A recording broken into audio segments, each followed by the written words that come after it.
There's a version of ambition that looks impressive from the outside and feels terrible on the inside. It's constant hustle, constant pressure, constant guilt, like you're always behind an invisible finish line that keeps moving the moment you get close. It's the kind of ambition that makes you productive but not happy, successful but exhausted. Then there's calm ambition. Same drive, different fuel. Calm ambition is wanting more while still sleeping well. It's building a life you're proud of without turning every day into a sprint. It's progress that doesn't cost your health, your relationships, or your ability to enjoy a random Tuesday. If you've ever felt like you're either going hard or giving up, this is your middle path. Not less ambition, just better ambition. The first shift is to stop treating your life like one giant project. Most burnout comes from trying to optimize everything at once. Career, fitness, side hustle, relationship, finances, personal growth, social life. That's not ambition, that's overload. Calm ambition uses seasons. You pick one main focus for a season and let the other areas run on maintenance mode. You're still showing up for them, just not trying to set new records everywhere simultaneously. A season might be 3 months. It might be 6. The length matters less than the decision. When you choose one focus, you stop leaking energy into 10 half-hearted upgrades. You build real momentum in one area, then rotate the spotlight later. That's how you get big results without constant strain. The second shift is to separate progress from intensity. People assume progress requires suffering. That's not true. Progress requires consistency. If you can do a medium effort consistently, it beats a high effort you can't sustain. Calm ambition is built on repeatable days. The kind of days you can do even when you're tired, even when work is loud, even when you're not feeling motivated. This is where the concept of a daily floor becomes powerful. Your floor is the minimum version of your habit that counts. It's not impressive. It's reliable. 10 minutes of movement. 1 page read, 1 meaningful work block, 1 meal cooked at home.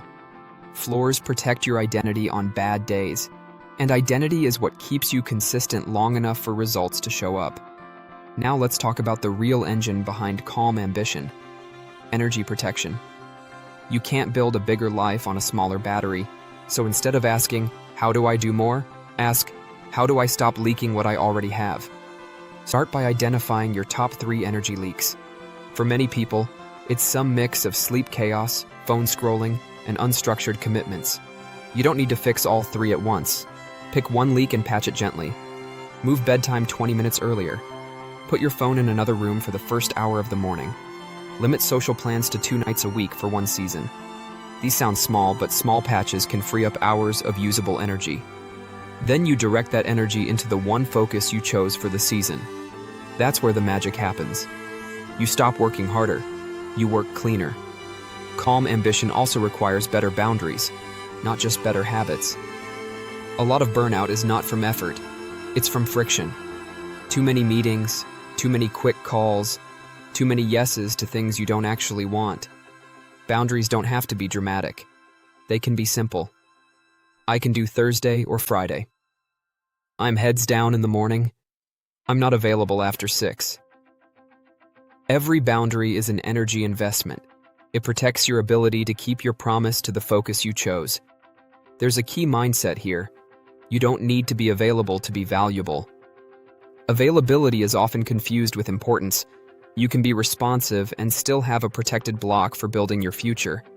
Calm ambition is built in those protected blocks. Now let's talk about output, because calm ambition still wants results.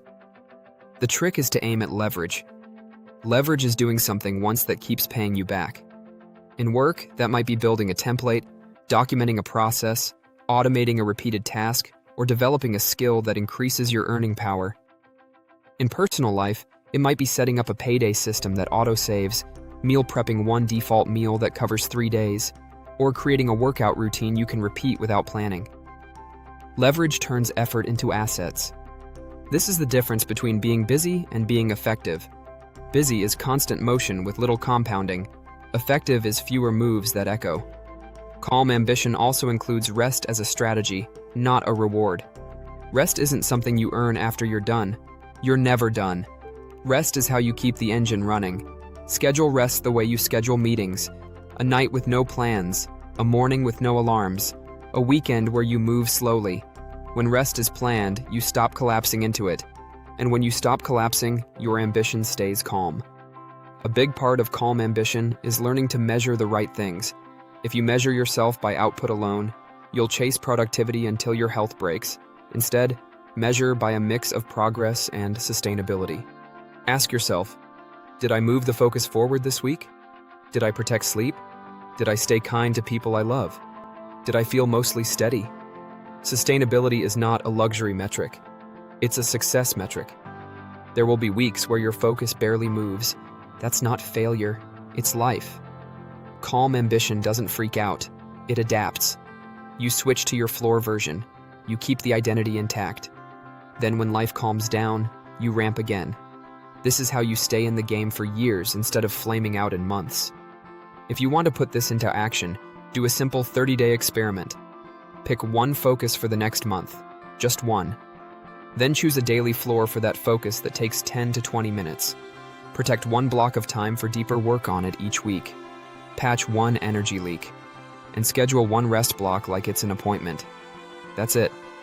At the end of 30 days, you won't just have progress. You'll have proof that you can be ambitious without being frantic. That proof changes your identity. You stop seeing yourself as someone who goes hard, then crashes. You start seeing yourself as someone who builds steadily. That is the most powerful upgrade of all. Because calm ambition isn't about doing less. It's about doing what matters consistently, while staying well enough to enjoy the life you're building. That's the whole point of wanting more, to live better, not to suffer better.